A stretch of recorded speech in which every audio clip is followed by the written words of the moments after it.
Hello everyone, welcome back to my channel my dears. I hope कि आपको इसका part 3 अच्छा लगा हो। पार्ट 4 स्टार्ट करते हैं। जान जो शादी के लिए हाँ कर रहा था और ईबो जो शादी के लिए ना कर रहा था। ईबो फिर से उसे कहता है, तुम सोच समझ लो, तुम ये क्या कह रहे हो? तुम्हारे फादर इसलिए तैयार नहीं होंगे। ओइंग ने कहा, तुम्हें बस शादी करनी है, इसीलिए तुम मुझसे दूर भाग रहे हो। जानती हो ना, मैं तुम्हारी बॉडी के सिवा रह सकता हूँ और ना ही तुम्हारे सिवा। विंकी ये बात सुनकर तो एवो को थोड़ा अजीब लगता है। और फादर जो मुंह खोलकर दोनों को देख रहा था और काफ़ी कंफ्यूज लग रहा था। विंग ने फादर के सामने ही एवो की कमर से कस के पकड़ लिया और उसकी नेक को अपनी तरफ मोड़ते हुए कहा, ये हाँ करेगा और इसे शादी करनी पड़ेगी। विंग जो उसे कहता है, चलो चुपचाप हाँ करना जैसे ही फादर कहे। लेकिन विंग, ये गलत है। कुछ भी गलत नहीं है। जब मैं शादी के लिए तैयार हूँ तो तुम्हें क्या प्रॉब्लम है? तुम्हारे साथ कितनी दफ़ा फिज़िकल रिलेशन बना चुका हूँ। अगर हम शादी करेंगे तो क्या प्रॉब्लम है तुम्हें? विंग जब ऐसे कहता है फादर के सामने, फादर जो चुपचाप अपना फेस नीचे कर लेता है ताकि इबो का अनकंफर्टेबल ना फील हो। इबो ने कहा, ठीक है, लेकिन अगर तुम्हारे फादर नहीं माने तो उन्हें कैसे मनवाना है ये मैं अच्छी से जानता हूँ। और तुम क्यों इस चीज़ की फ़िक्र कर रहे हो?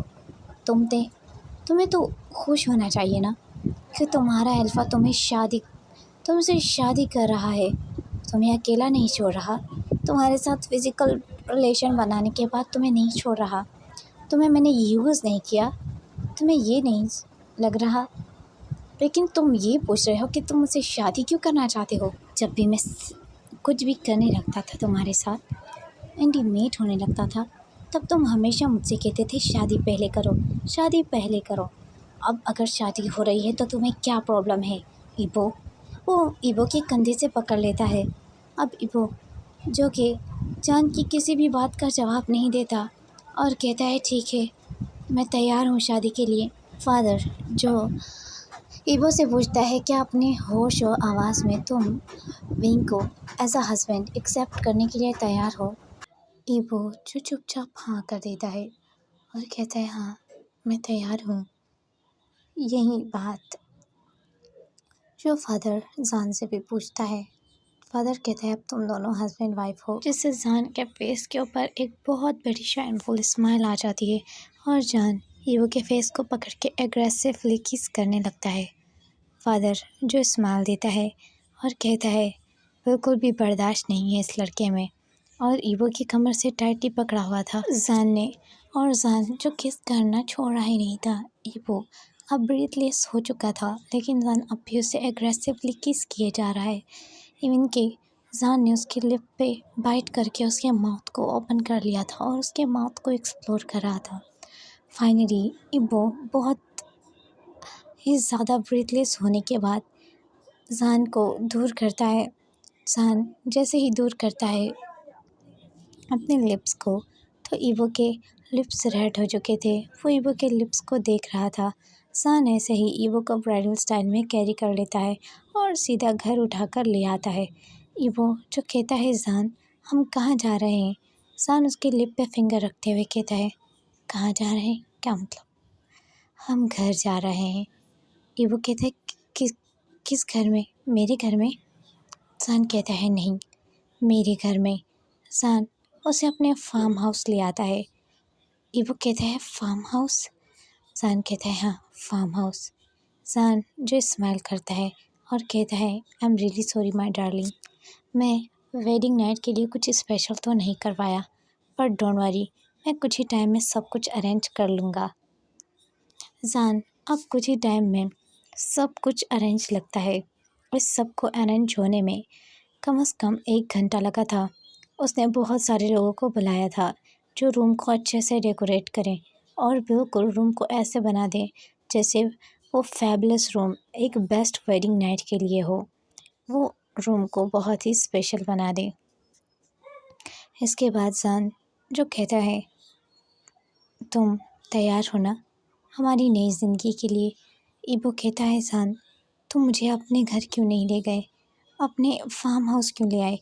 जान कहता है, देखो इबो, हमने मेरे फादर की मर्ज़ी के बगैर शादी किए, और जब तक तुम प्रेग्नेंट होकर बच्चे को पैदा नहीं कर सकते, हम तब तक मॉम या डैड के पास नहीं जाएंगे। ईवो ये बात सुनकर हैरान हो जाता है और कहता है, बच्चा? सान कहता है, हाँ, नॉर्मल ही बात है। जब हम रोज़ मीन एवरी डे इंटीमेट होंगे तो हमारा बच्चा भी होगा ना। सान जो स्माइल करके ईवो को बहुत ही ज़्यादा लस्टी लुक से देखने लगता है। ईवो कहता है, तो फादर सिंपल फादर को जब पता चलेगा कि तुम प्रेग्नेंट हो और तुम्हारा बेबी होने वाला है, तो वो सब एक्सेप्ट कर लेंगे, तुम्हें, मुझे और अपने ग्रैंडसन को भी। सन ऐसा कहने के बाद ईवो की टमी को हक कर लेता है, बैक हक करते हुए, और उसकी जो लाइन के ऊपर अपने 2 फिंगर को रखते हुए कहता है, क्या सोच रहे हो तुम? चलो अब रूम में चलते हैं, बहुत रात हो चुकी है और मैं नहीं चाहता कि रात और गुजर जाए और फिर हमें अपनी वेडिंग नाइट के लिए वक्त ना मिले। मैं चाहता हूँ ये one of the best wedding night हो, तुम्हारी और मेरी। ऐसे कहने के बाद वो ईवो को ब्राइडल स्टाइल में कैरी कर लेता है और ईवो को आराम से बिस्तर पर लेटाता है, जो बिस्तर गुलाब की पंखुड़ियों से भरा हुआ था।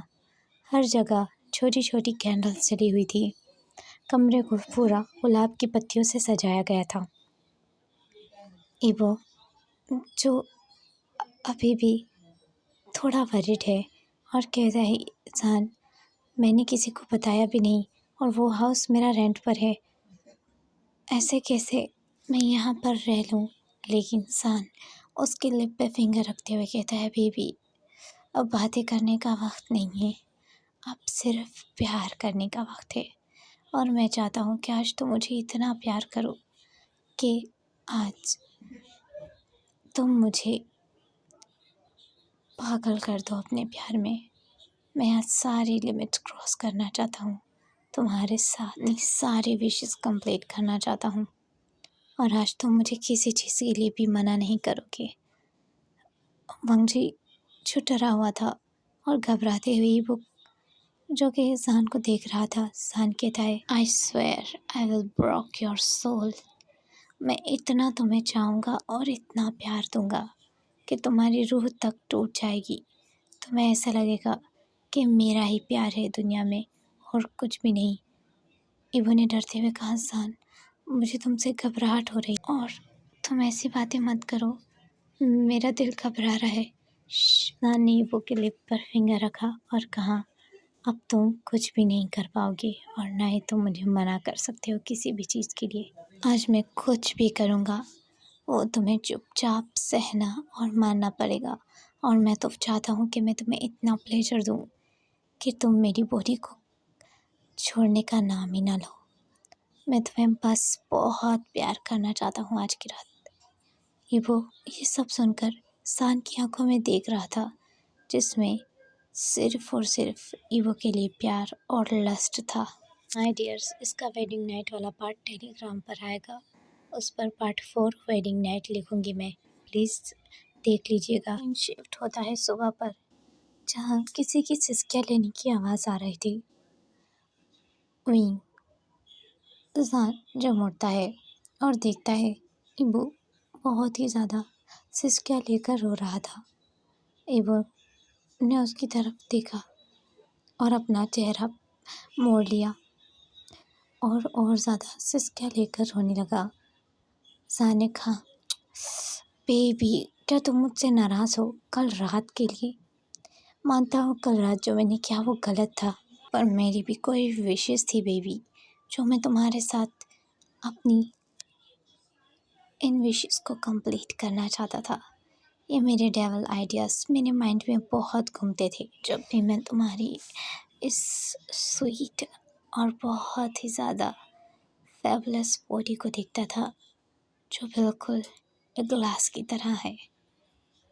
मैं तुम्हारे साथ बहुत कुछ करना चाहता था, और अगर मैंने कर भी दिया तो इसमें क्या गलत है baby. Now you are my wife, और अब तुम्हें इस तरह नहीं रोना चाहिए। क्या तुम इतनी नाराज़ हो? क्या तुम्हें इतना नाराज़ होना चाहिए? मेरे हाथों को खोलो। I am really sorry. जान ने देखा बैठ के हेडबोर्ड की तरफ, जिससे चैन से और हैंडकफ से जान ने ईवो के हाथों को ग्रैब किया हुआ था। ईवो के हाथों की तरफ देखा। ईवो की नाजुक कलाइयाँ छिल चुकी थी। जान कहता है, आई एम सो सॉरी, मुझे याद ही नहीं रहा। मुझे तुम्हारे हाथों को खोल देना चाहिए था my baby, but I am so sorry. जान ने उसके हाथों को खोला और ईवो ने जल्दी से चादर खुद पर कर ली।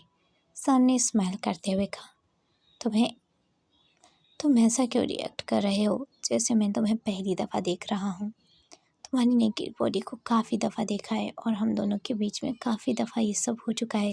मैं जानता हूँ वेडिंग नाइट में मैंने तुम्हारे साथ काफ़ी टॉयज़ यूज़ किए और नई चीज़ें की, पर डरो मत और ना ही इस तरह रोकर रूठो मुझसे, नहीं तो मुझे बहुत बुरा लगेगा।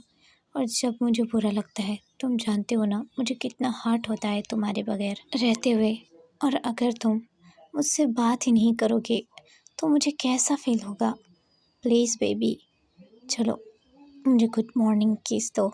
ऐसा कहते ही जैसे ही सान उसे किस करने के लिए आगे बढ़ता है, ईवो ने अपने मुंह को हटा दिया और कहा, दूर रहो। तुमने कल रात मेरे साथ क्या क्या किया?